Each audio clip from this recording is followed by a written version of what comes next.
Here we are. Sorry. So welcome everybody, and thank you for joining us for this discussion forum where we're going to talk about recordings. My name is Peter Snyder, and I'm the instructional media specialist here at UNM Taos. Catherine. I'm Catherine Brooks Williams. I didn't realize you were asking me to introduce myself. Sorry. She was busy clicking on something else. I had 2 cups of coffee this morning, which is highly unusual for me, but it's all faded and I'm fading too. So I'm Catherine Brooks Williams. I'm the instructional design specialist here at Highlands University, and I primarily work with the College of Arts and Sciences under the UNIDOS grant, but I'm also being farmed out because I'm the only instructional designer here on campus. So everybody else is asking me for help, and I don't turn anybody away. Fonz? Hello, everybody. My name's Fonz. I'm the instructional designer and trainer for Adams State University. I do very similar to what Peter and Catherine do, just with Adams State. So thank you guys all for joining. Look forward to working with you. Thanks, Catherine and Fonz. The topic of creating is multi. Peter, your headset went off. There I am. See what happened? Recorder. So now I'm going to put this around my neck. It's safe. This topic of get your recordings on is decidedly intended to be open-ended. It's not so much about the technology, although we do, if there's time, hope to show you what we use and what we know, as much as it is about how to think about making recordings. I'm hoping that those of you who have joined us today will tell us what you know about recordings, what people have told you about making recordings. I hear really interesting and different things all the time. As this slide says, that, and I think this is the most interesting for me, about how the main benefit of videos in education is that we're putting the learner in control when we give them a lecture created by ourselves, so that they can control their own pace of how they consume it. Another study where I found information is that it promoted the main idea of using videos for instruction is that, did I say that twice? I was having fun today. No, it's 2 different studies that show the same thing. How did I do that? So this other article that I found through MagnaPub, which is one of my favorites, because like this article that describes this information can't be more than 4 paragraphs long, and it's got a great infographic in it, talking about how if we create micro lectures using the pause procedure, this creates a segment where you create some content that has an interactive instructional approach. And we create the mini lecture, and it's interspersed with pauses, not pauses where you hit the pause button and let them just float, but you, in between each video segment, another activity occurs where you ask them to reflect on the content that was just presented. You give them a little mini quiz, or you have them write a small paragraph kind of statement explaining how they feel about the material. And when you apply this definition to micro lectures, you get a concise, directed opportunity to guide students through course material. So a product that I've seen a couple of times, it used to be on YouTube, and you could upload your YouTube video and you could have it pause and you could interject with a set of questions or some other activity that they'd have to complete, and they couldn't click play again until they'd done that. And then you'd carry on with the video. And what excited me about this article was it talks about doing that without having to have some fancy technology or editing equipment. Because when you get into editing video, you're talking about, if you don't have the skill, you're talking about spending a whole bunch of extra time that you may not have.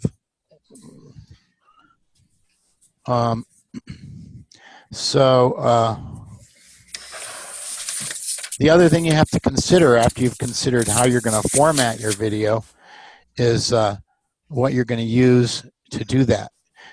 Do you have adequate technology support?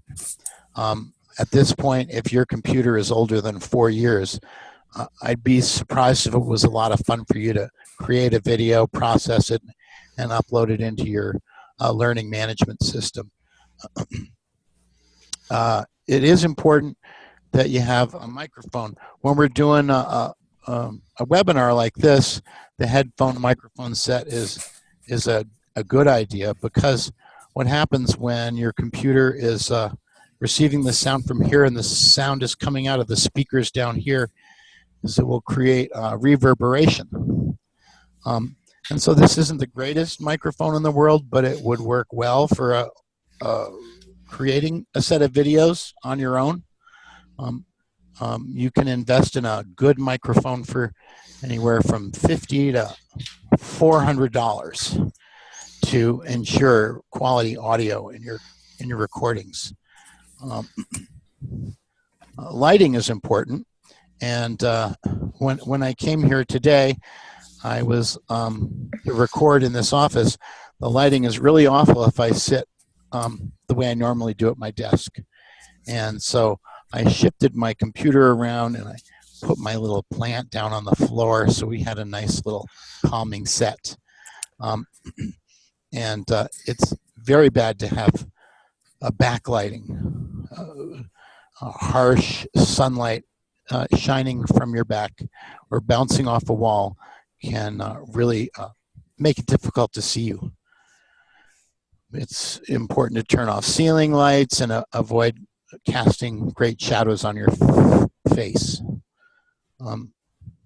Another one is the camera, and it's good to have the camera at eye level, which is where I'm sitting at this camera right now.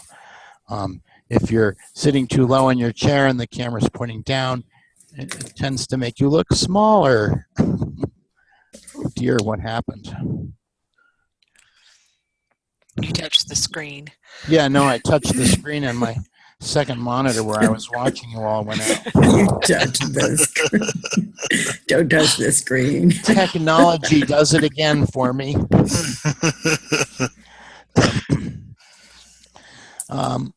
And that was it. That's all I have to say. So I'm hoping that if you have questions, you'll ask, because we've got a whole bunch of specialists in here. Somebody who I don't think got introduced, aside from the other people who entered while we were talking, is Erin Duddy, who works here with me at UNM Taos. And she likes using Camtasia. And I like it too if I could figure out how to use that editing thing. The timeline is too much for me. But if you spend a little time doing it, I think you can learn. Mm-hmm. Huh, Erin? Can you tell there's a bone of contention here over, who likes what better? Peter does not care for Camtasia. Well, it's only because I've never had the time. I know that I could. If I could learn how to do it, I would. It's because he's a Mac guy. You know what? I was just going to say that it is because in Camtasia, you can actually snip. Like, let's say you had a sneezing jag after, your most brilliant thing ever, and then you start sneezing. You can actually snip that sneeze out with the right click, You can right click on that and delete it, and then it'll just put the timeline back together. It's editing for dummies, seriously. Well, I'm curious, how many of our joinees here have experience creating videos on their computer? So you could just raise your hand. Yeah, I'm looking for that button. Where's that button? Which one? Where you can vote? No, where you can raise your hand. Click on Manage Participants. It's participants for the rest of us. See where it says. I can mute and read. Oh, here we go. Participants. Got it. Right, and now there are a whole bunch of ways to display that. So, all right. The question still stands. Everyone, Kathy, you've all created videos. And Yeah. so how many of you are Mac users? How can I unraise my hand? Put my hand up. Just click the same button. So I wasn't thinking about like having you all just type in the answers, but have you been creating your own videos for your class? Just say yes. I mean, you can all chime in with raising hands. And do you feel like you want to do more of that? Or was that something that after you tried it, you didn't really think was fun? Yeah. I thought it was fun, but I don't know that anybody looked at it. Yeah, and that's really interesting because this article, I'll be sending you the PowerPoint later. The article that describes micro lectures talks. The start of the article is if you put a micro lecture up for students to watch, how do you know they watched it? And the point is that, you know, they're talking about targeted little videos. I just think this is brilliant. It's so exciting to me that you give them a short video and then the activity after tells you whether they watch the video. And then the next video kind of cements the learning for them. It allows them to integrate it and so forth until you've got, Beatrice says the recommendation is to limit. Yeah. Right. And I've heard even less is better. And to reiterate what Peter was talking about, having watched the video and then they have to take like a low stakes assessment, like a low stakes quiz, 5, 10 points. And this is kind of what we talked about yesterday. But it's the same thing. You have them do that low stakes testing or that assessment so that they can, I got to watch the video. I'm not going to pass this. Okay. Right. And then you have the other video, you have another, and then you say at the end of the video, please take this quiz, and you have it in the same folder as you do your video, and they'll know to take that. And if they try and take it and don't pass it, then they have to go back and watch the video. In D2L, you can actually set up your conditions. So they have to watch this, then they take the quiz. I don't know how that is for Blackboard, but D2L has conditions. Now, the pro side of having conditions for D2L, for those of you at Highlands, is that it does force the students to go through steps. The con side of it is all you have to do is make one mistake and they can't use it at all. So if you want help, it's just one little mistake and then, it throws everything off. But if you want help on setting up conditions, maybe not very rigid ones, but just, you have to watch this video, take this quiz, watch this video, take this quiz, or write this paper and submit it. Then you can watch the next video. I can help you with that here at Highlands. And it's called adaptive release in Blackboard for any Blackboard users. And also in Blackboard, if you didn't want to have the quiz, even though it's better to have that quiz, you can actually embed your video as an item. And Blackboard has a feature where you can track the views that item gets. So anytime your students are clicking on that item, you can get a physical count of how many students are clicking on your videos. You can do the same, well, you can get something similar at D2L. Mm-hmm. Yeah, so definitely a lot of ways to track your views for sure.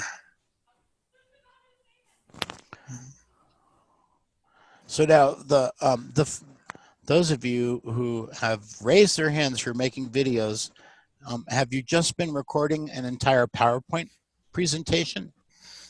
Or have you been creating targeted videos that you're putting into your course content?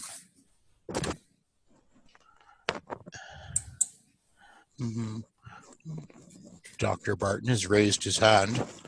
Or is that still from the last time? So I actually did this about 8 years ago. And so the technology was a lot more rudimentary back then. And so what I did is I recorded videos and then posted them on YouTube. Oh, I edited them first through this Sony program that I had where you could edit them. It was a lot more complicated than it is today, I think. That's why I'm here, because I want to learn how to make it easier to do this.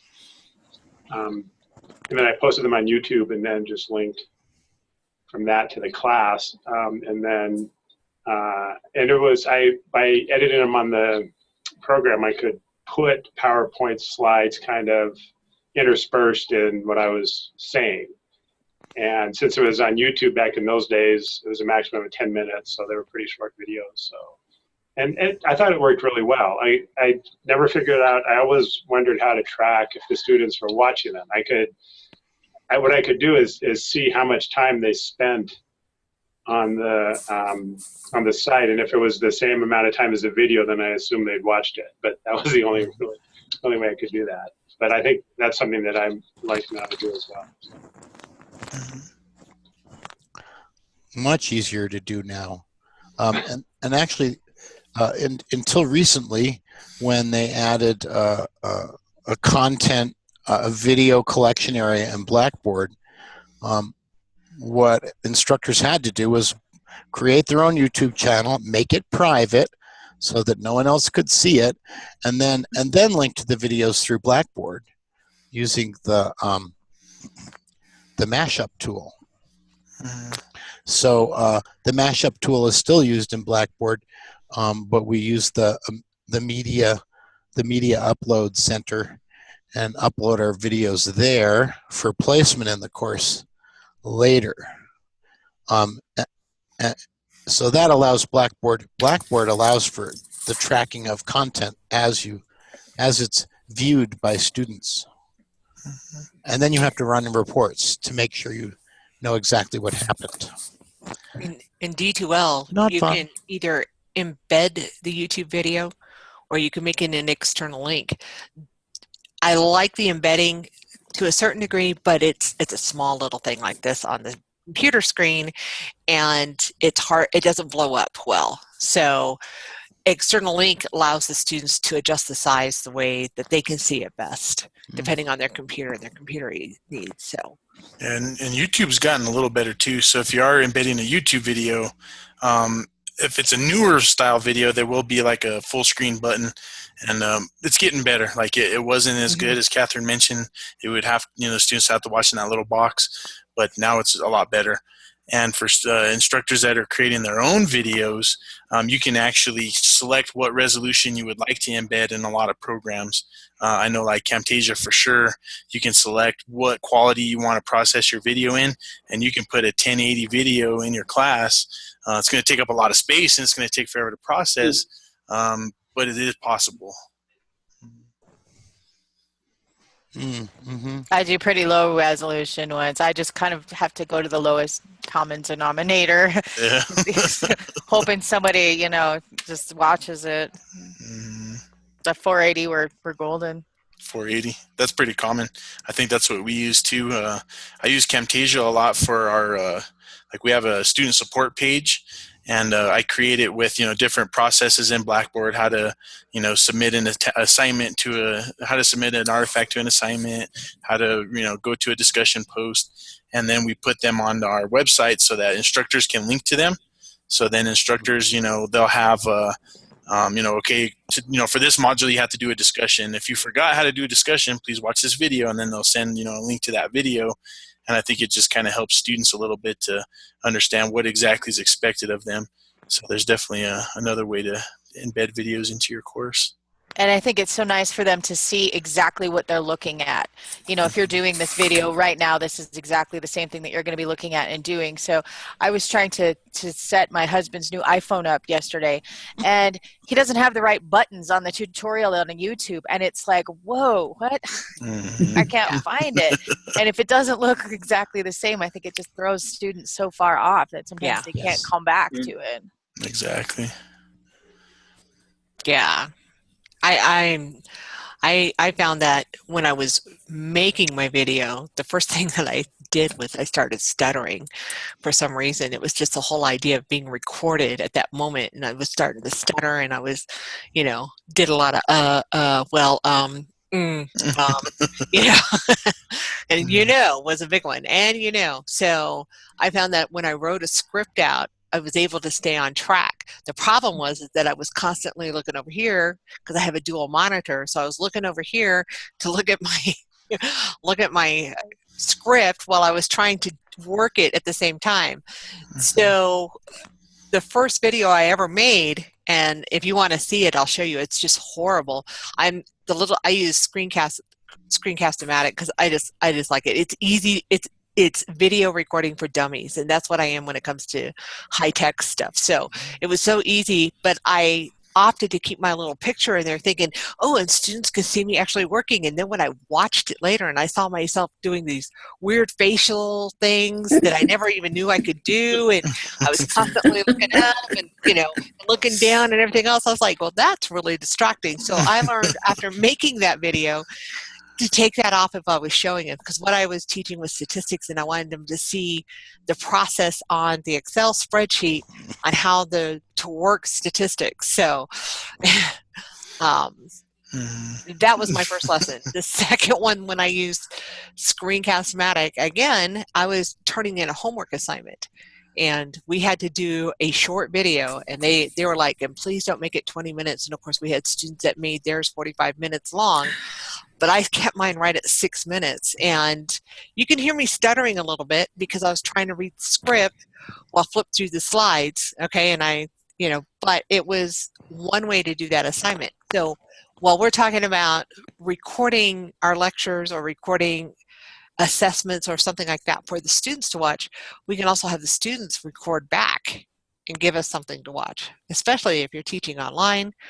Your students can get together and put together a PowerPoint, and they can do the voice recording and talk about it. They can even have pictures of themselves on there. It's just an idea. Yeah. I'm talking about a script. That's a really good idea too, to have a script, not only to help you record, but then for ADA compliance, you can then post a copy of that script as a separate item. Some programs will let you add that script as subtitles even. So most definitely a great idea to have a script of some sort. YouTube will. Sort of. Yeah, I would definitely watch it one time to make sure, but it's supposed to. Well, YouTube does, but I am in my office, and I don't know if you know this area, but everybody walks by. So okay, thanks. Which is why I got nervous and skipped this slide earlier. Somebody was making faces at me. Anyways, that's my fault. These are the kind of unexpected things that happen in these events, and I've managed to do something funny every day now, haven't I, in the past too. But yeah, these are the kinds of things that you get used to in time, and learn how to do this in a way that works. So, this slide, everyone's now made reference to it already. But if you can write a script for your video, it is better, because then you can take that script and attach it underneath your video, so you've got the beginning of an ADA compliance. If you dig into more information about this, you'll find that you also have to make it ADA compliant for blind people too. So you have to have a description of what's being shown on the screen and what you're doing. I'm sorry, now I'm discouraging you from even thinking about doing this. I get discouraged about this too. And I know that that at UNM Taos we are concerned with ADA compliance all the time, and as we create more and more online classes, this becomes more and more of an issue, because to close caption a video that's an hour long, even if you have YouTube process it the way it does, you still have to sit there and make sure that everything times properly, and it's not saying crap when you said cap, because it will. It'll say all kinds of weird things. So no matter what, you have to plan for that work, depending on how closely your institution is being watched. And we are currently looking at everything we do here very carefully. And so these things have to be planned. That's why I like a video that's 3 minutes long, because I think if I have to do 10 of those, they're easier than the hour-long video.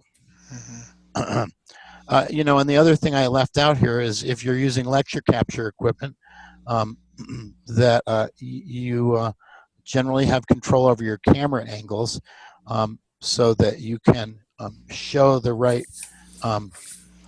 screens. In our classroom, we have 3 separate boards. One is digital, and then the other 2 aren't. And there's a way to control the cameras so that you pull up close to a board that you're writing on with a dry erase marker, so that a student can see it. And there is a closed captioning service that you can hire through MediaSite that will take everything for about $100 an hour and process it so that it has closed captioning in it. I imagine you have to pay $300 an hour for the rest. But it's important to keep these things in mind as you're creating your videos, because one of these days, if you don't already, you're going to end up with a student who needs that support. And it's important to keep them in mind. Does anyone have any other experiences creating videos with adaptive content in it? I've never had to create a video like that, but I had to create static material, handouts and PowerPoint slides for students who were either colorblind or had vision issues. Mm-hmm. I think that TechSmith article the TechSmith website mentioned not using colors that work for somebody who's colorblind. And it's a lot to think about. Well, I had a student who was, she lost all color vision except for blues and blacks and grays. So I had to change everything over to gray tone so she could be able to see it, the graphs and everything else that I was using clearly. But even when you're highlighting, sometimes, we like to highlight important words. So we have to watch that sometimes. At Highlands, if you want a more professional look, I'm going to suggest that you contact the Media Arts Department. I don't know how much they charge, but they're willing to help you video record your lecture, and they have wonderful back screens, that they can incorporate, and they have wonderful ideas. That's if you want that professional touch.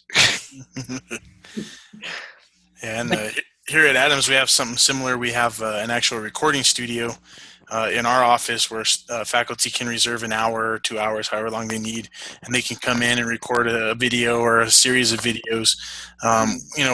We give them the ability to do it at home too, like in their office or if they're traveling.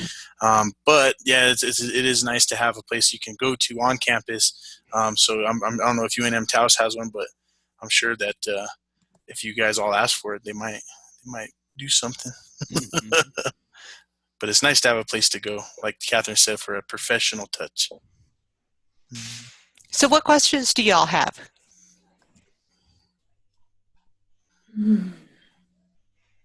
I just am interested in, I teach in nursing, so we're entering into a clinical course. So we don't have students actually at a hospital or something.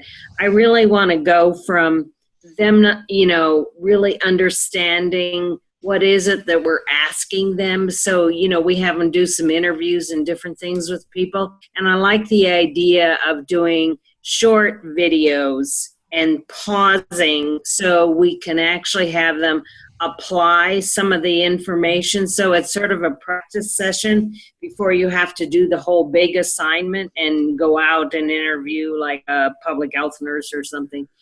So I can see that, that's what I'm interested in of, looking at how can we, because I've done, record the whole lecture, and that is boring to the students and boring to me sometimes as a faculty. And so we broke that down into much smaller segments. But, I really see how we can use something very different to help them understand what we're asking them to do. Plus, they really I think it's part of that forming a community of learners, and the community is they like to see who you are, and they like to, and it would be great if they would respond better, but at least you can hear their voice sometimes. And so, I think it's a better way of some different communication with the student and back and forth with us. That's pretty good. What do you have any questions on how to do that, or do you just I haven't make it a even general? thought about that yet. Okay. I got a couple more months. Yeah, I know we. We're just in the process of looking at confirming a new text. So once we do that, and then there's about 4 of us that teach the course, so it's not something you can do yourself. So it's a good way to do some team interaction about what works for different people, and what faculties have found different things work. So it's a good way to do some exchange among people too. Well, I like that. I'm glad that you guys went to the shorter videos personally. Yeah. Yeah.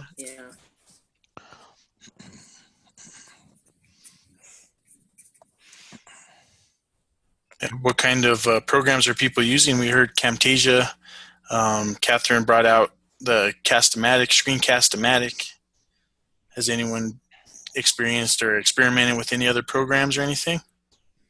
I did one, but I don't know the name of it. It came with McGraw-Hill's website. Oh, okay. And it was awesome. I loved it. It was so easy. Just download, press play, record, and boom, it did it. Yeah, it was nice. And was it, did it record the screen and yourself, or just yourself? Or it had, I think I didn't use the share screen or whatever capture option, but it was there. That's very cool. I think I just did record. That's right. I didn't do the video. I just did audio. That's very cool.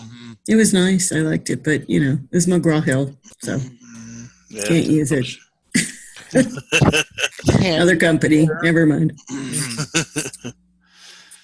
No, that's really neat. And then how was it shared with the students? They logged in through McGraw-Hill portal, and then they were able to just access it from the class? Yeah, there's a whole thing that says My Lectures, and they can go to it, and they can see the lectures. So. Oh, that's very cool. That was nice, yeah, until I heard, can't be doing that. So, oh well.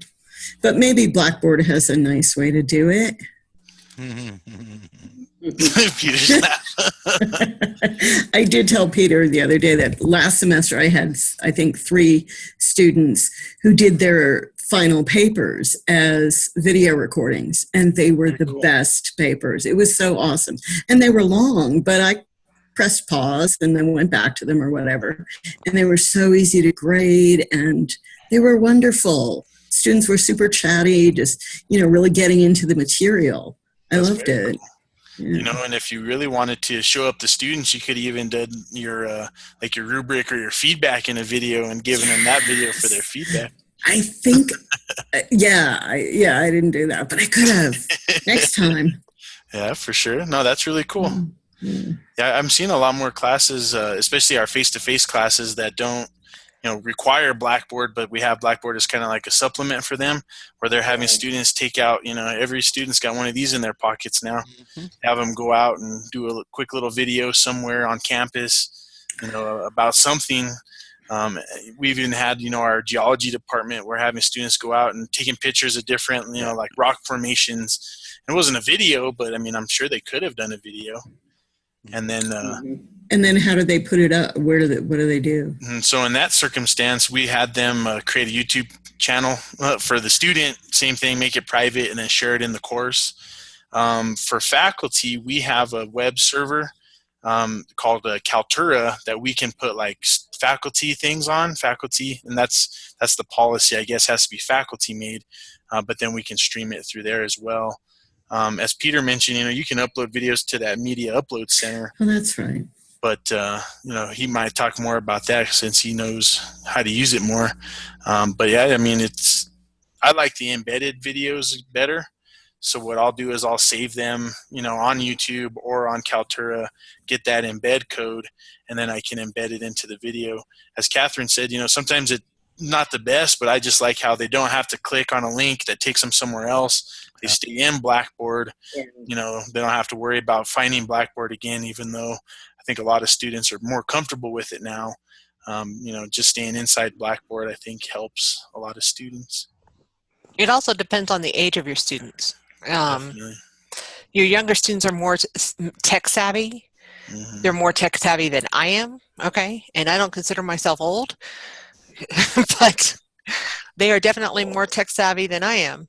Mm-hmm. But my older students, I had to make it as easy as possible for them. Mm-hmm. So you want to know who your students are when you're setting up these videos so that they don't get frustrated with having to click here and here. For my younger students, clicking to an external resource was not an idea or wasn't a problem for them.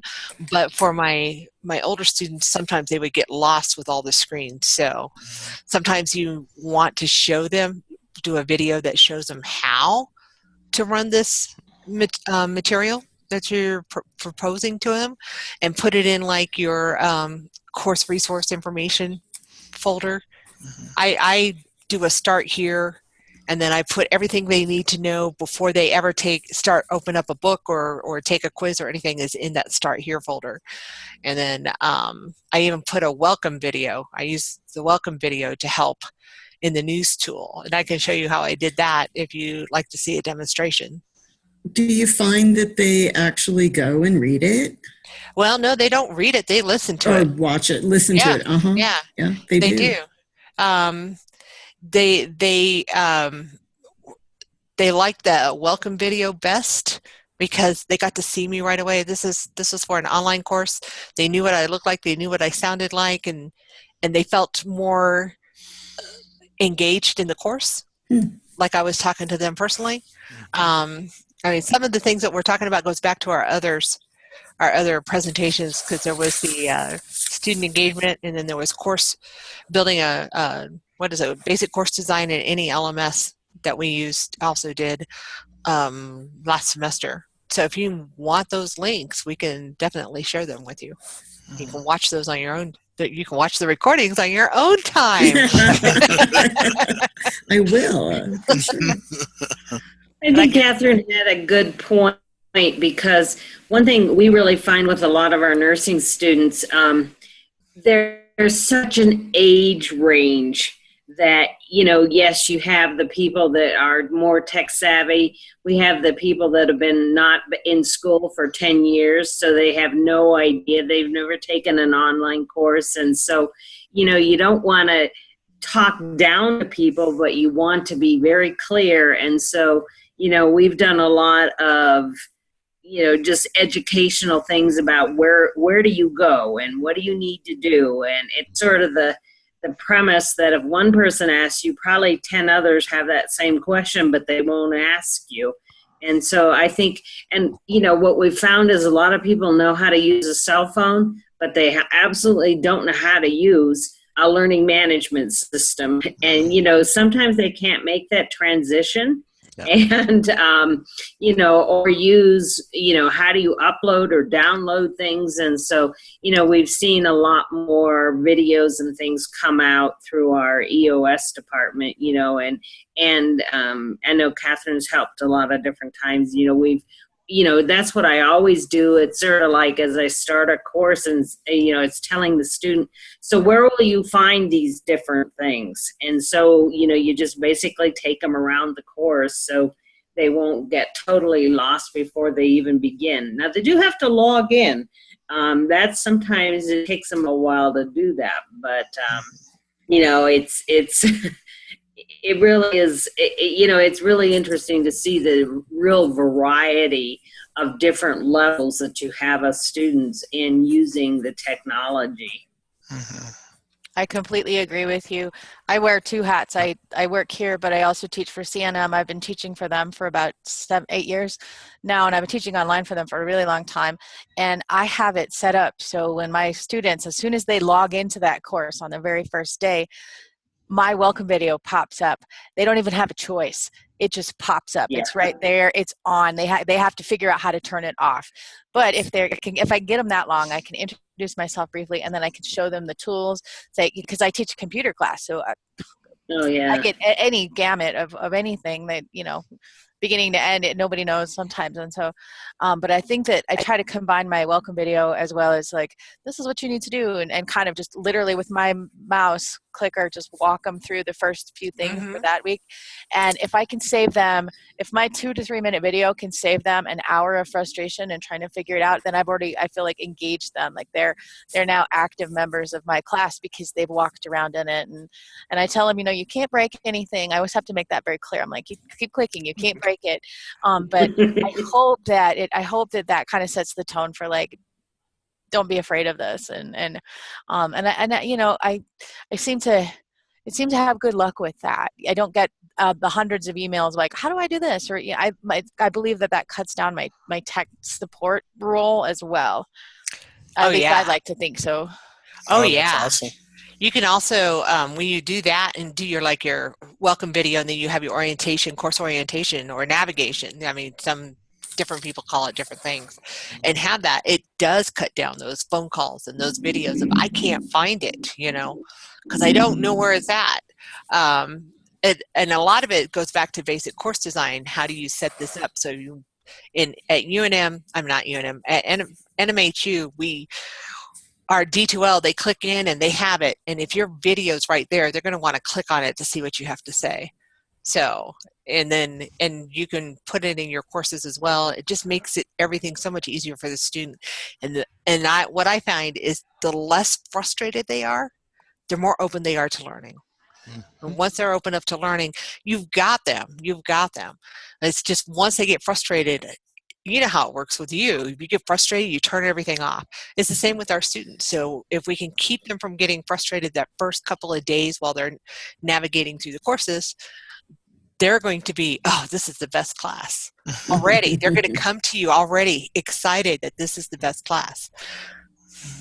And that they've been empowered to do it themselves, that they don't have to ask you for help. They know how to find the discussion board and introduce themselves. Yeah. And I found my students would, when I was teaching synchronously, even with the videos, my students the ones that were going, I couldn't find anything, the students themselves would turn around and go, it's right here. And they would demonstrate and show. And that gave peer instruction, which is also based on peer pressure, of course, you know, because the students who were not serious suddenly had to come up to snuff because of the peer pressure. But the peer tutoring that happened was also really good because they already knew where to go.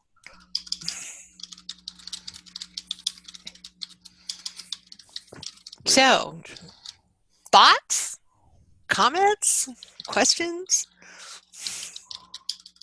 Catherine, this year, this is B, and this year I've definitely been using the video in the news section quite a bit. The nice thing is it will shut you off at 5 minutes if you're not done. So it definitely offers for a real short recording, but I have found that that is a really good way. They can see you and you can explain to them just brief updates, whether it's a weekly update, reminding them of items that are due and where they're at. It just doesn't allow you to go into the course and navigate and show them, but it's a really good way to just give that really quick video. Yeah. And then, of course, we use the Zoom recordings and we like the fact that you can pause if you need to, whereas when we use lecture capture before, or I think that's one that didn't allow you to pause. Yeah. It didn't. Right. But I'm the sorry. other thing is you setting up a discussion question and answer section is really nice in the course. Because again, that cuts down on a lot of students asking you the same question, back to the, 20 people might have the same question.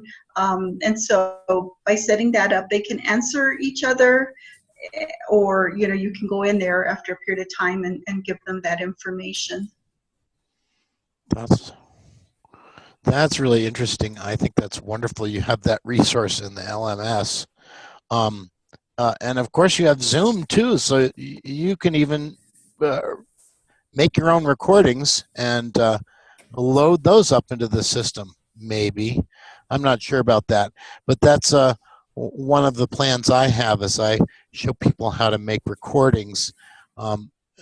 You can create screen captures with sound and save them to your computer very easily and then upload them into Blackboard. So for us, that's the easiest tool.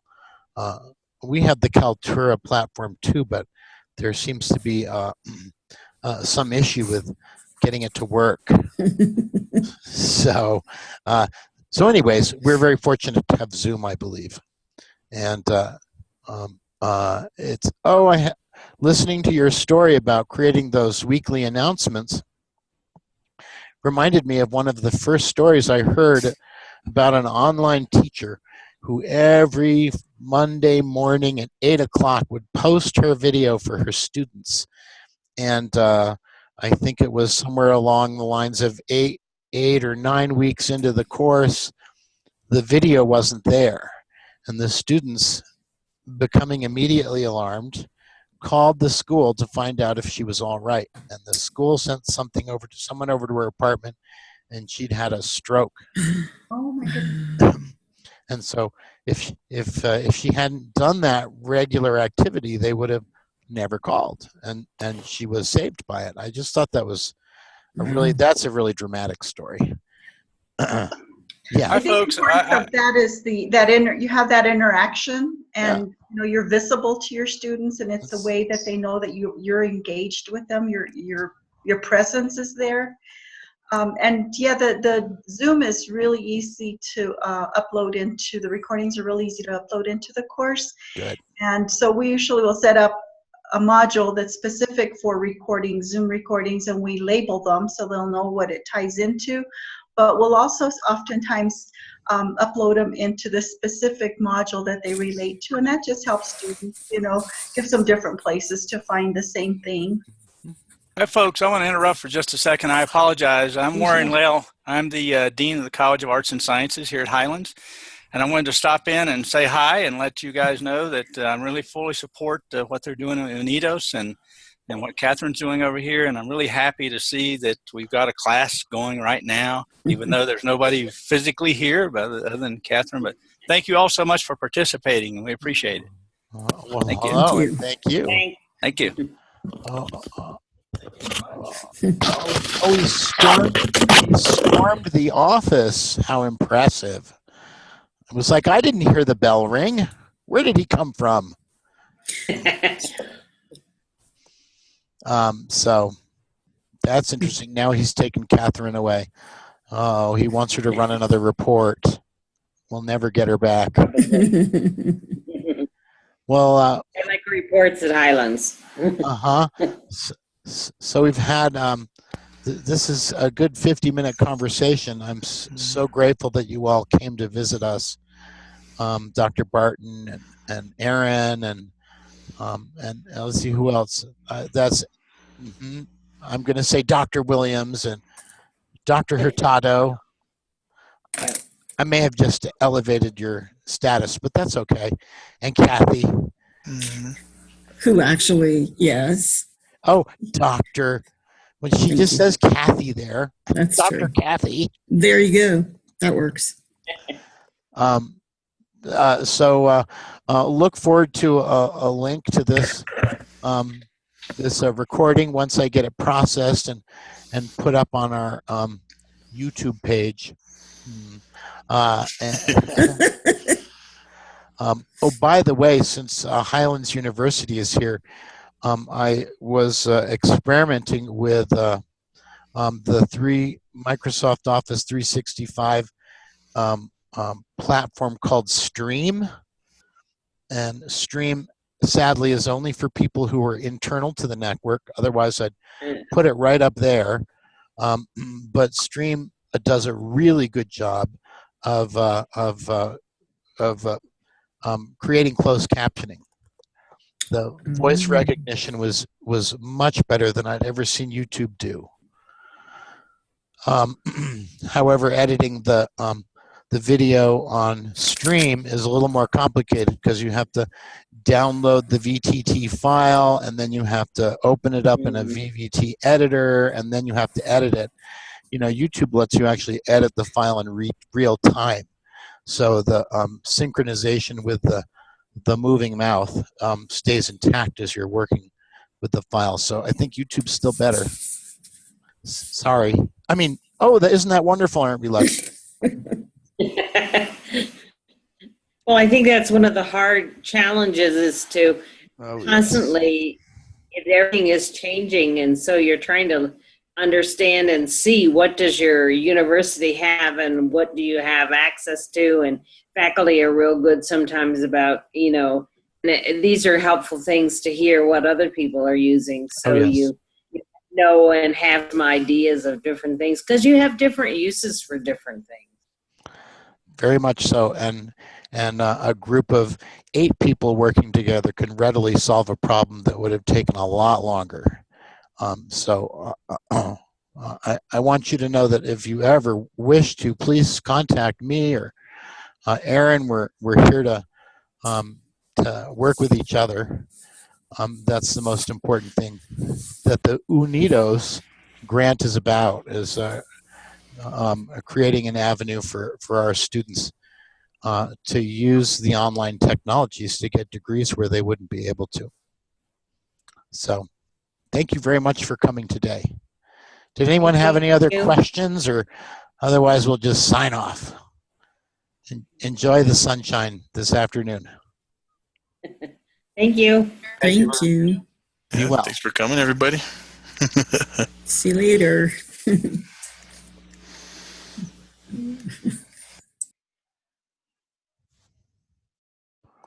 Put on hold.